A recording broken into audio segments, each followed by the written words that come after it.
evening to you all. Good evening, Father. Yes, I feel like hi, my name is Alvin. I'm an alcoholic. Yes. I laugh too much. So today we have a wonderful gentleman, Tim Streff.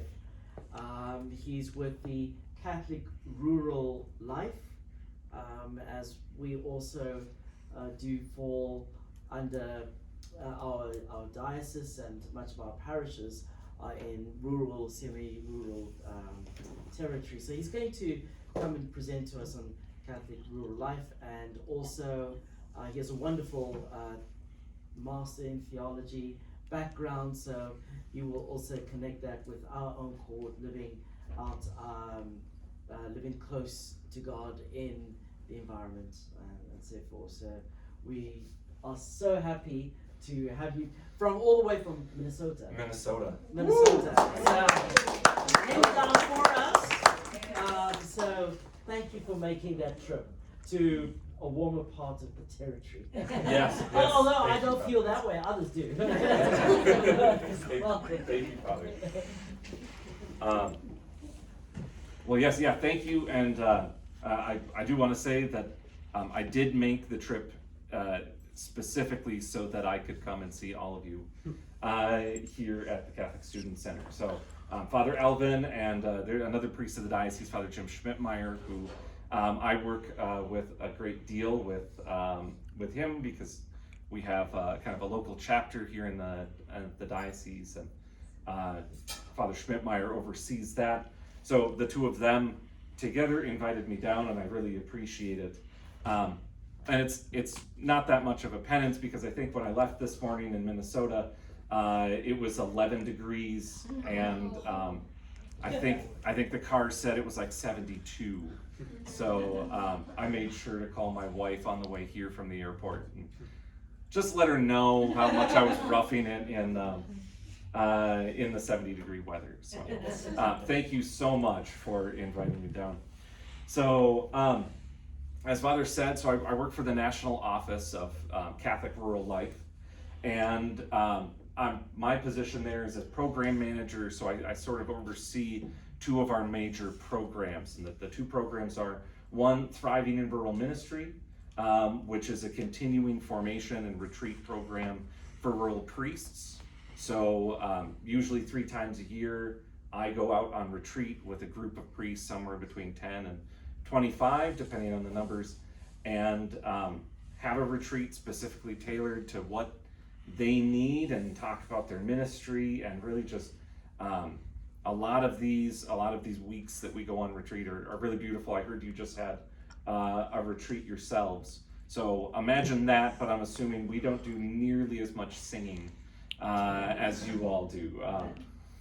But then the other program that I oversee is with our chapters, and so our chapters are kind of our local representatives in a diocese. We also have a college chapter in Manhattan, Kansas, at Kansas State University. So opportunities there, just dropping a hint.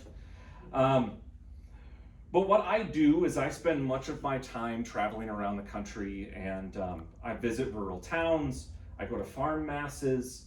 I pray with country people, and one of the ways that we kind of express this is we pray for a good harvest in this life and in the next, always keeping in mind where our ultimate destination is.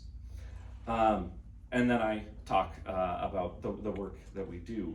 And many of you have probably never heard of Catholic Rural Life, despite the fact that, as Father said, many of the parishes in your diocese here are rural, and this is kind of much of your territory that surrounds you. So I wanted to just start off with a quick prayer, and since it's Lent, I thought that we would start off with a prayer to one of the saints that I stay close to, or try to stay close to during Lent, and that is Saint Simon of Cyrene. And one of the reasons why he sticks out so prominently for me and for those of us at Catholic Rural Life during Lent is that most people don't realize that Saint Simon of Cyrene was himself a farmer, and that He was in Jerusalem.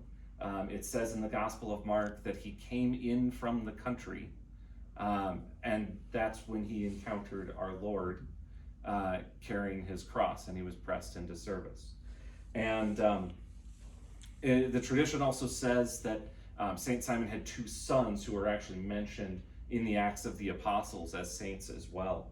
And so this is from our Rural Life prayer book. In the name of the Father, and the Son, and the Holy Spirit. Amen. Good saint, tradition says that you were a farmer. If so, you knew what it meant to work hard in the fields, day after day. You carried your cross of labor patiently, without complaint or grumbling. You were grateful to the Lord of the harvest when he blessed your work with abundant crops, and you did not lose your trust in him when he limited his blessings, giving you only a small return for your labors. And our good Lord blessed you, choosing you personally to help him carry his cross to Calvary. Dear saint, teach us to realize that we too can carry the cross of Christ. Teach us to unite our labors and sufferings with the labors and sufferings of our Lord Jesus Christ, offering what we do in union with him to God, the Father of us all. In this way, we can gain great graces for ourselves and for the whole world. Teach us too, good Simon, to bring up our children according to God's laws as you did yours. Help us to be satisfied with our lot, in assuring knowledge that the toil of the farmer is needed for the good of the nation and the world, and in itself is noble and honorable. Amen. Amen. In the name of the Father, and the Son, and the Holy Spirit. Amen. So Catholic Rural Life has a simple mission that we've been working towards for almost 100 years now. So we were founded in 1923. So at the end of this year, in November, we're celebrating our 100th birthday. So our mission is to promote Catholic life in rural America. And I know I just gave you a list of sort of my job duties and everything, but what does that actually look like? So we work to support rural parishes, clergy, communities. We work with farmers to promote the faith and spread devotion. We promote ethical agricultural practices, and we encourage the next generation to return to their rural towns and into farming as well. We also provide education on ethical food and agriculture. We run an evangelization and catechesis program in rural parishes. We do advocacy on political issues like the upcoming Farm Bill. And we publish a magazine every quarter as well about living the faith in the countryside. And I actually brought some copies of the magazine there as well as prayer cards to St. Isidore, who is our patron saint. So feel free to pick one up after the talk. Catholic Rural Life, I mean, we just have a small team in our office. There's just four of us, and we cover the whole country. So we really have to get around. But I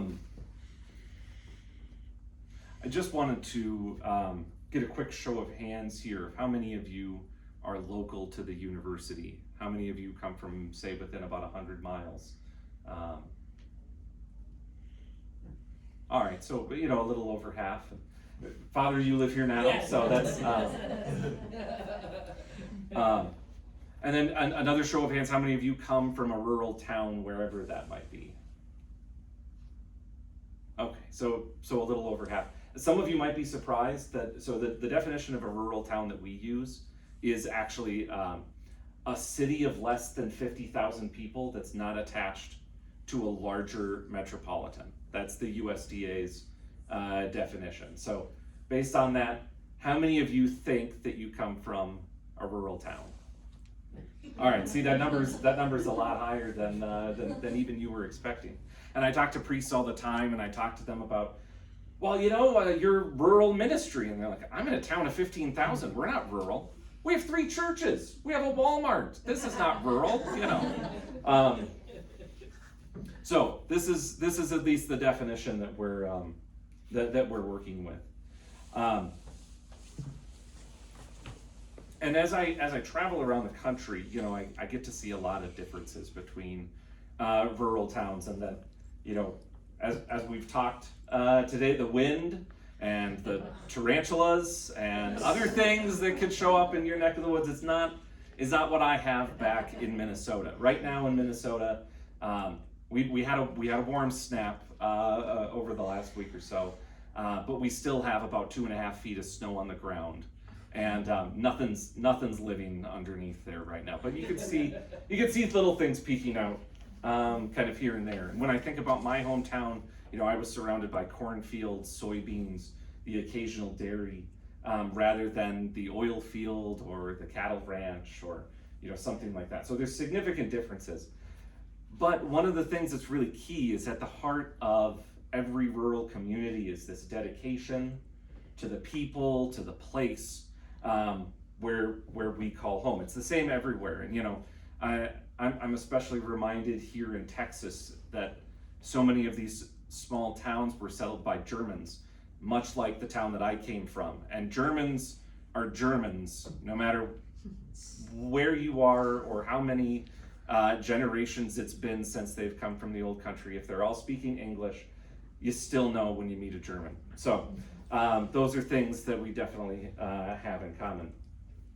And although there are divisions that can arise in between people in these rural communities, old grudges that go back several generations, or political divides, that sort of thing, it doesn't mean that these places are not rich in community. I often like to remind people that, especially those who come from the city, that when they say, well, I wouldn't want to live in a rural place because it's so isolated.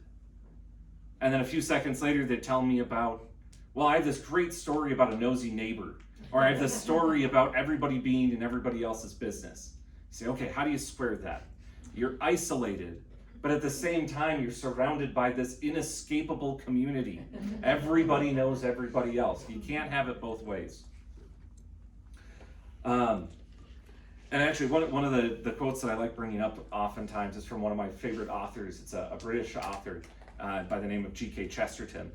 And one of my favorite quotes from him is, the Bible tells us to love our neighbors and also to love our enemies, probably because generally they are the same people.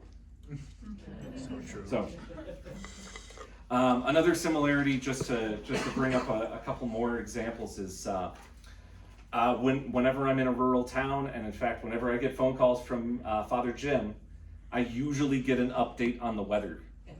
These are current events. These are things that affect the market value of the crop, what the yield is going to be that year, all that kind of stuff.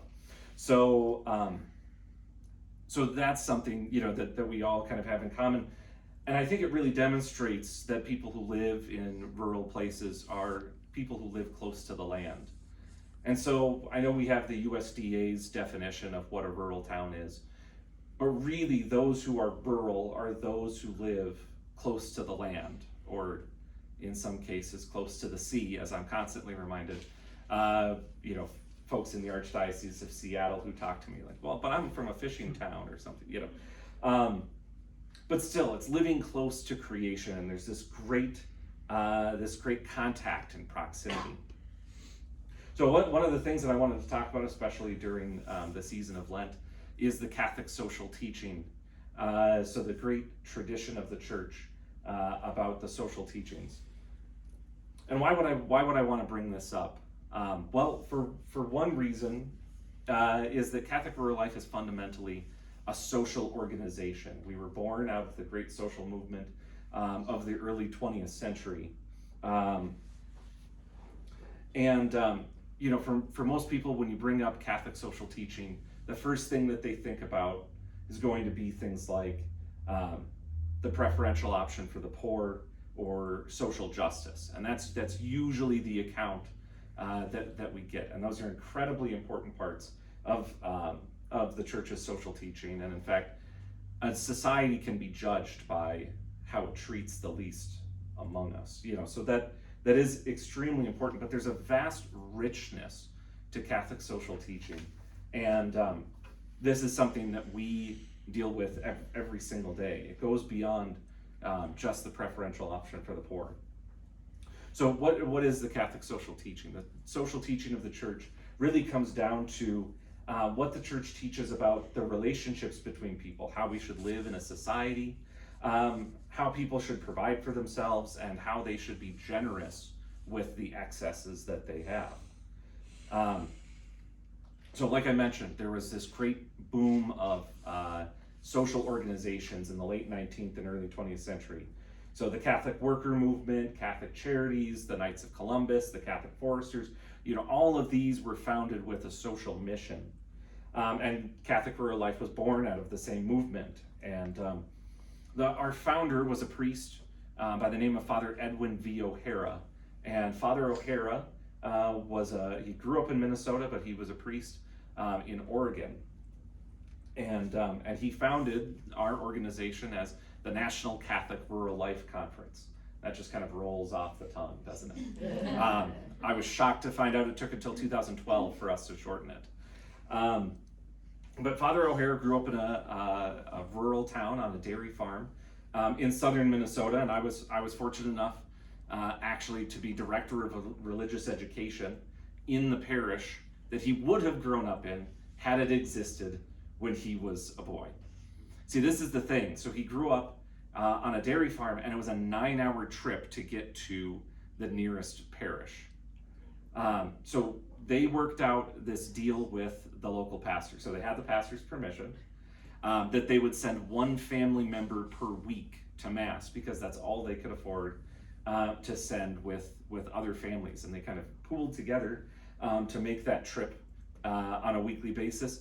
But then in the meantime, Father O'Hara's mother was trained as a catechist, and so she did all of the heavy lifting in their community to train people, give people sort of the teachings of the church, prepare them for the sacraments, all these kinds of things, because they knew it was going to be a very rare thing for the pastor or any religious to come and visit them in their town. So eventually they built St. Patrick's in Lanesboro, Minnesota. And when Father O'Hara and his brother became priests in Oregon, they brought these lessons with them. They knew that the job needed to be done regardless of what the circumstances were going to be. They learned this kind of tenacity and stick-to-itiveness. So they brought this with them, but then they also brought with them this great concern for rural people. And not just their spiritual welfare, but also the economics of rural places, healthcare, all these kinds of things, and I'll get into some of those details. But what really spurred Father O'Hara on was that after about 10 years of priesthood, World War I came on the scene, and he was tapped to be a chaplain in the trenches in World War I. And so as he's serving all of the U.S. soldiers in France, he realized that most of the soldiers were farm boys like he was, and they didn't know the faith because no one was there to teach them. And so it really put this concern on his heart kind of front and center. And so when he returned, he made it kind of his life's work then to support the rural church. And so some of the things that he did, he organized summer vacation schools. This was not like the vacation Bible schools that we probably grew up with. There were no cartoons, there were no, kind of acted out stories, all that kind of thing. I'll let you decide, which one would have been better. His was kind of all hard, strict catechism. And in fact, he would fit, I think they said the equivalent of 180 days lessons of catechism in 4 weeks. So he really condensed everything down, and they went at light speed. He also built a chapel on the back of a flatbed truck and would drive it between towns singing Mass. He built clinics on the same sort of platform so that he could bring doctors or dentists into the rural communities to make sure everyone had access to good health care. And he developed correspondence courses so that people who lived in rural towns, there's some great stories about him and a sister who worked in the office getting hundreds of these lessons in every single week and then grading them and then sending them back through the mail. So these were all things that they did. This was all in the early 1920s, really to support the well-being of the rural parishes. And as time went on, he also got into more of the economics. So he did stuff like help set up farm co-ops, credit unions, those kinds of things, so that people could pool together to support one another. So where did all of this start? Where did this social movement come from? I have a few quotes from a few popes. There's going to be some Latin, so just buckle up.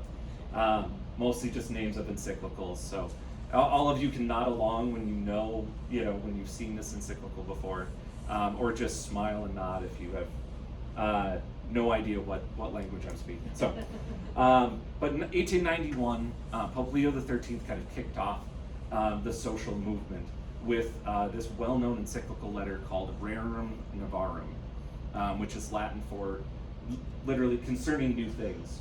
But most of the time it's titled On Capital and Labor.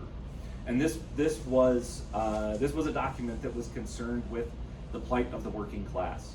And mostly because all of the workers of the world, we were running into industrialization, communism was taking root all over the world, and there was a need for the church to respond to the need, to the problems that were going on. So this is one of those seminal documents. This is one of the earliest things. I mentioned that that the poor, the hungry, the homeless, those have a special place in Catholic social doctrine. But Pope Leo XIII made clear that Catholic social teaching was just as much about the economy, private property, and the relationships between people as it was about the poor. And actually, you'd be surprised when you read Rerum Novarum how many paragraphs center around farming and the owning of productive property. I mean, it's an extraordinary thing. So from the very beginnings of the social movement, it was rooted in rural as being kind of the place that a lot of this stuff was supposed to happen. Just gonna make sure I'm staying good on time here. So in this document, Pope Leo advocates for strong families, strong family farms, private enterprise, and the responsible use of private property. And really, this forms the backbone of Catholic social teaching. He said that human beings deserve the opportunity to own their own property, because this is one of the main things that separates man from the animals, that man has the ability to direct himself and to put other creatures at the service of the ends that he has in mind, right? So we can work with the ox or the horse. We can plant things in ways that the animals and the plants themselves, they don't understand. They just grow and they glorify God by their growth. The animals might sniff around, but they don't understand where they're going or what they're being used for. So this is a special thing about human beings, and this results in the need for having private property. Human reason gives us the ability to have foresight. So this is another reason why we should have private property. I'm sure I'm preaching to the choir here, but we have to be able to plan for the future. We're not just entitled to the fruits of our labors kind of immediately and then live in a hand-to-mouth kind of way. We plan for the future. We make plans. I got a beautiful tour of the student center and heard about all the effort and planning and fundraising and prayers that went into building the chapel, and being able to support everything and hopefully a new roof. But so these are things we plan for the future, and it's important to be able to have a place, not just the things that we get. So Father O'Hara agreed with Pope Leo XIII and believed from his own upbringing that the best way to set up a society and to encourage virtue within families and individuals was to preserve and encourage a rural way of life. And in the 20th century, he was looking out over kind of the landscape of society, and he saw what's going on.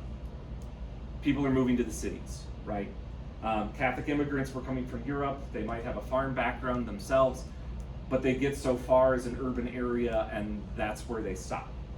Part of this was due to the fact that, by the early 1900s, by the early 1900s, most of the land was accounted for through the Homestead Act, right? So this, there wasn't a whole lot more new land to get, so they'd have to go out to a rural place and act as a tenant, act as an employee, something like that. And they were running up against this issue that employees' wages were not enough to get them out of tenancy, out of being an employee. So this is one of the challenges that Father O'Hara kind of came up against.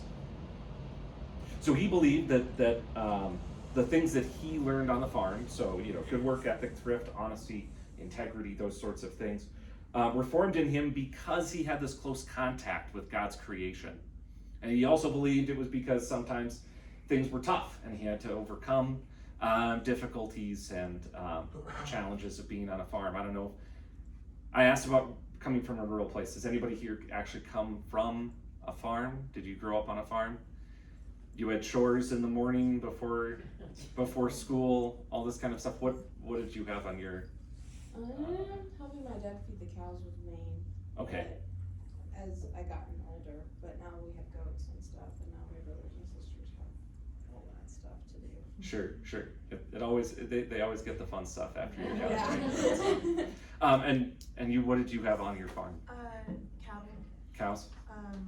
So the big thing that I did before my parents and I went to school, because both my parents are teachers, was I had 2 calves that I had to bottle feed.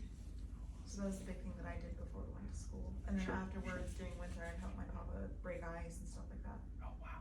Distribute hay. All right. So you know the value of a hard day's work, Yeah. right? So Father O'Hara would be very pleased.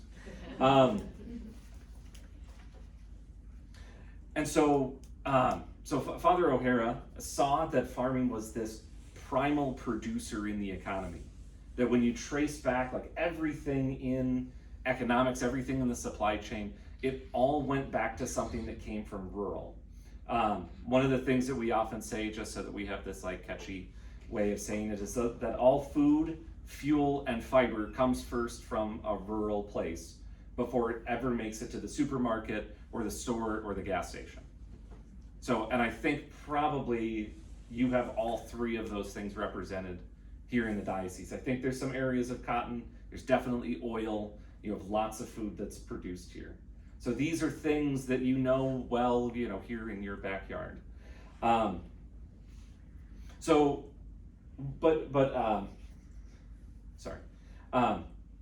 it was important to note for Father O'Hara that the family farm was not just a business. It wasn't just a trade that you learned. Maybe it took some skills, maybe it took some, getting up early, that sort of thing. It was truly a vocation. It was a way of life. And it was fundamental to the core of the social order. Father O'Hara frequently said that the farm was the native habitat for the family, just in the same way that the Garden of Eden was the first home, and the true home, of our original parents. And he especially liked to note that the farm didn't just produce a physical harvest, it also produced strong families. So more on that. But so in each one of these farm families, as we've heard now from those in the crowd, that everyone has a share to do on a farm. Now, I have to admit that I did not grow up on a farm. I grew up in a rural town, and I always felt like I had a foot in both worlds, because when I talked to farmers and they heard that we had a 1/4 acre growing up and we had a big garden, and that was about it, many of them would scoff and say, "Oh, you're just the city boy."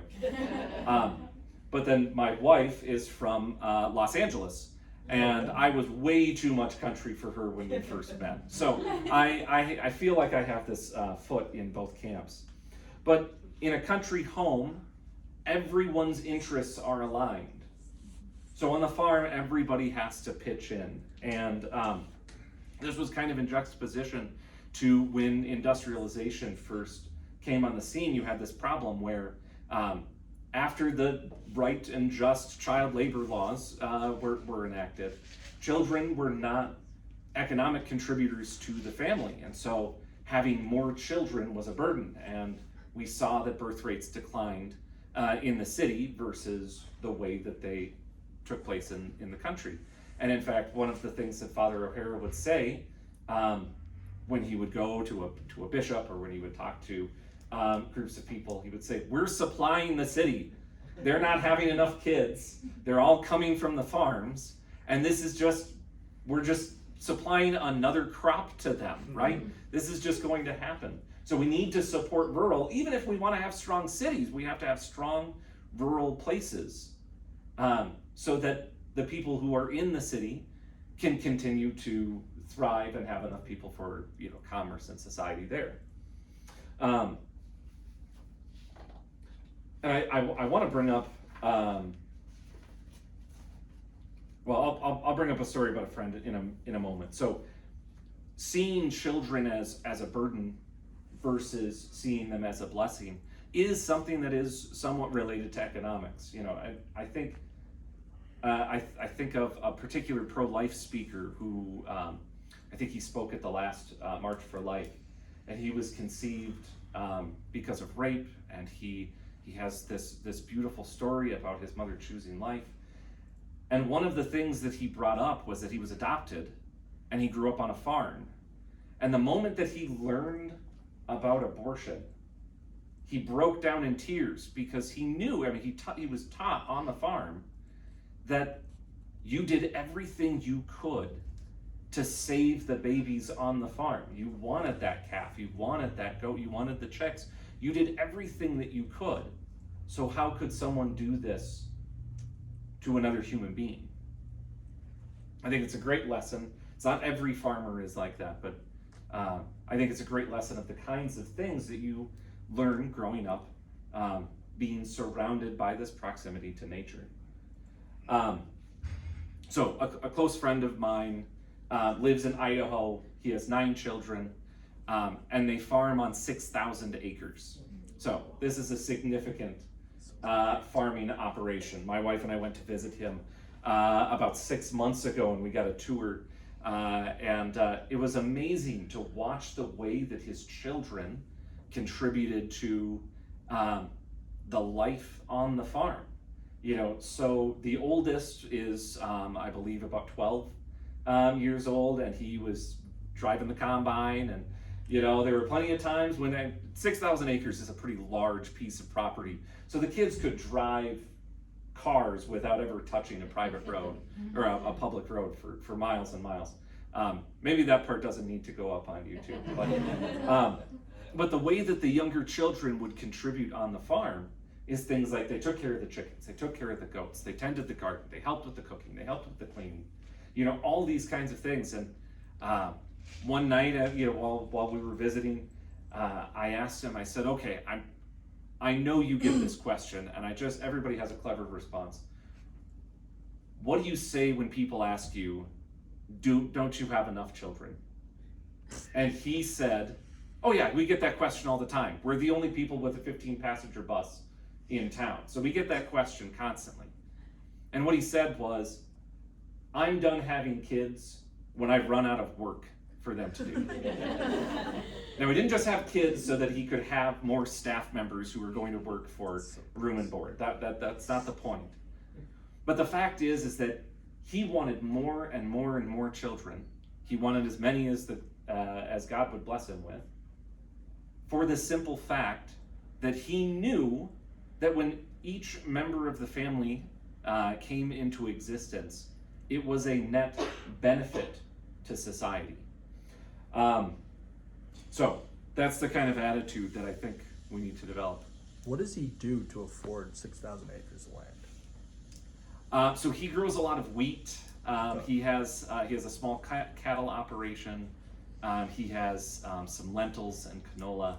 But it is a group effort between him and, so it's his parents, a couple siblings. Yeah. So 6,000 acres has a lot to do with just just one family. And in fact, when we were there, my wife and I split up and we rode in different combines as they were harvesting lentils. And so I was with his high school aged nephew, and I got a chance to have these great conversations with him, because at 16, 17 years old, so what do you do when you're in the combine? I said, well, first of all, I pray 4 sets of the rosary. And then, after like 8 hours, that's not, he goes, oh, I listen to a lot of books on tape, a lot of that kind of stuff. And I'm thinking, okay, so what kind of books are you reading? He's like, oh, I'm in the middle of War and Peace right now. So this young man was incredibly well read, very prayerful, hard worker, and was willing to spend like 12 hours in a day in a thankfully air-conditioned combine cab. But it was really beautiful to see the way that he had adapted his faith to the work that was at hand. So I really like this quote from Pope Pius XII. And he was addressing a group of Italian farmers, so I think this kind of drives the point home. Under the sun of the Heavenly Father, your lives are dedicated to bringing forth from the depths of the earth the abundant riches which His hand has hidden there for you. Your contact with Mother Earth also has a deep social significance, because your families are not merely consumer communities, but also and especially producer communities. So Father O'Hara kind of set up this juxtaposition of, you have the consuming culture in the city and the producer culture in rural. And he also saw in the city this rampant crime, disease, destruction of the family, divorce, all that kind of thing. And I will say he had plenty of experience. He ran the Catholic school system in Portland, Oregon for a decade. Oh, goodness. So Portland wasn't the way that Portland is right now, but all the same, he had plenty of experience. So if it sounded like Father O'Hara disliked the city, it was really hyperbole from someone who wanted balance in what was otherwise a lopsided society. So he did work hard to make sure that the people that he served in the city were well taken care of. He actually helped get passed one of the earliest child labor laws in the early 1900s. So he had a great concern for the social welfare of everybody who was kind of under his care, but a special place in his heart for rural. On the other hand, Catholic rural life wouldn't exist if everything was just fine out in rural places. So Father O'Hara saw that there were a lot of problems developing in rural, and he wrote several books. He contributed to many, and consistently he described problems that we see right now. So mass exodus of rural people to the cities, lack of resources, especially in education and healthcare, lack of opportunities to grow businesses. We talked about moving from being an employee to a landowner, something like that, and a host of other social ills. And at this point, I usually like to point out that Father O'Hara later became Archbishop O'Hara when he was named the Archbishop of Kansas City, Missouri. Kansas City, Kansas. And he was forced to step away when he was ordained to the episcopacy, but he still always had this great concern. Another reason that Father O'Hara really valued rural was because of its proximity to religion, or this way of kind of promoting religion. Just as there are no foxhole atheists, as Father would tell you from his experience in the war, there's also very few farmers who would not turn to prayer after weeks of drought, right? So this is, sometimes it is just, any help will do, but really, rural has this way of getting people to rely on God's providence as well.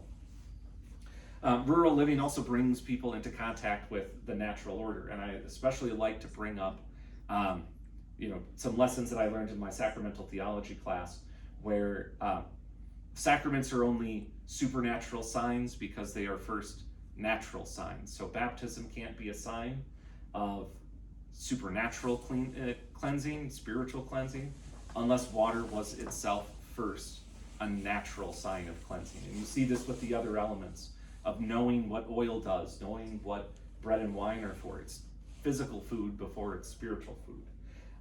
And living in a rural place and living close to creation gives you an access and experience of these things. And I should also bring up the issue of all of the great agrarian parables in the Bible as well. There's a great fluency for anyone who has goats or sheep or anything like that.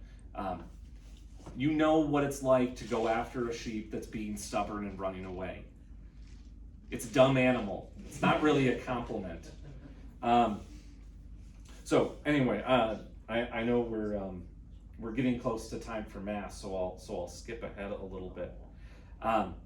But Father O'Hara, Archbishop O'Hara, really wanted to drive home that farming and living in a rural place is a noble vocation, and it's a calling, it's a way of life more than it is just a job. So hopefully that inspires some of you. I don't know what the majors are here, but if there's anybody doing farming or agriculture or plant genetics or engineering in that sphere, I would encourage you to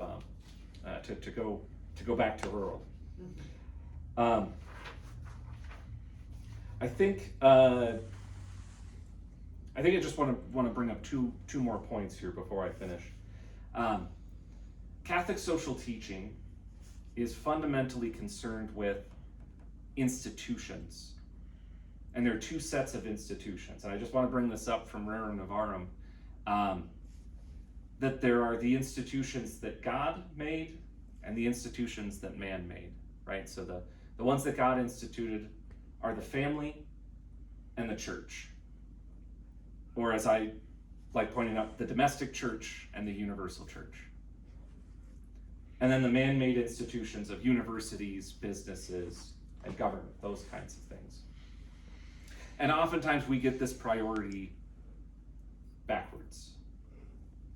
So we tend to think that we live so that we can work, or that somehow the state and the government grants rights to the individual or to the family. And it's interesting that Pope Leo XIII brings it up as something that is the family, not the individual. Because as Pope Leo XIII points out, the family pre-exists the individual.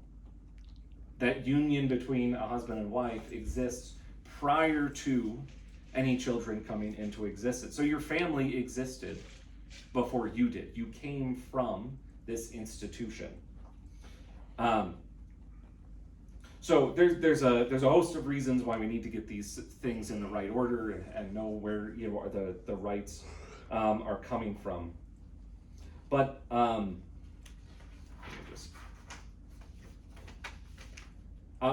we can talk later. I always go over, so I apologize. But this really is at the heart of Catholic social teaching: the rights of families to be able to provide for themselves, private property, and really that we are all meant to worship God in the church. And I think I'll close with an interesting quote, I think, from Pope St. John Paul II. So in 1979, Pope John Paul II, he was recently elected to the papacy, and he was planning a trip to the United States. And this farmer in Iowa realized that after getting the itinerary, he said, okay, New York, DC, Chicago, LA. He's skipping all the good parts. The majority of the land in the United States is used for agriculture, or it's primarily rural. And he's only going and seeing these big cities. So he bothered his bishop. And his bishop said, fine. If you write a letter, I will send it to the papal nuncio. And the papal nuncio is the Pope's representative in the US. So he sends this letter, and he's thinking, we'll never hear back, and this all just blow over. And a couple of weeks later, he gets a response. And the response says, The Holy Father would love to come to Des Moines. So in 1979, Pope John Paul II and 300,000 of his closest friends all met on a farm just outside of Des Moines, Iowa. It's still one of the largest of, gatherings of people in the history of Iowa. So, right.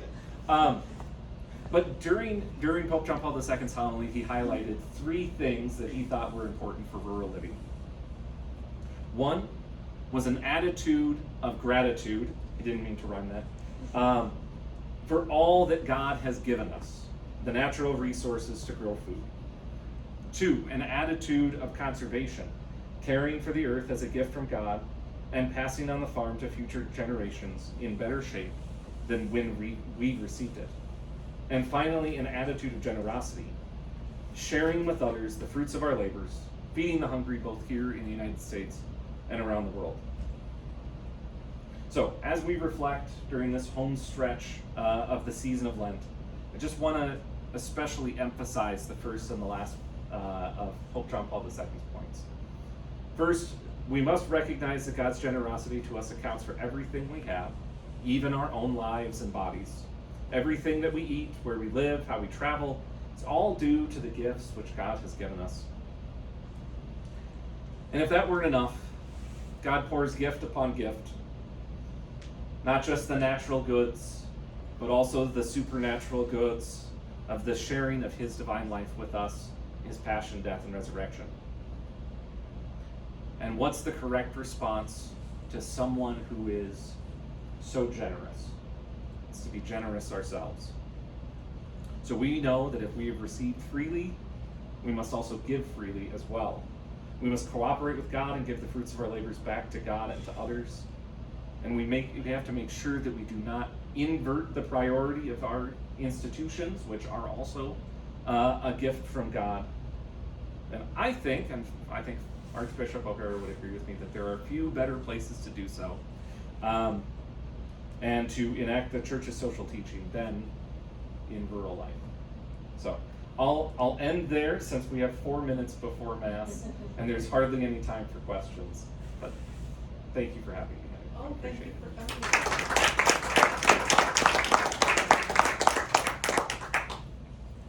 He is staying for Mass and dinner, so if anybody has any questions for him. Yes, and magazines and prayer cards.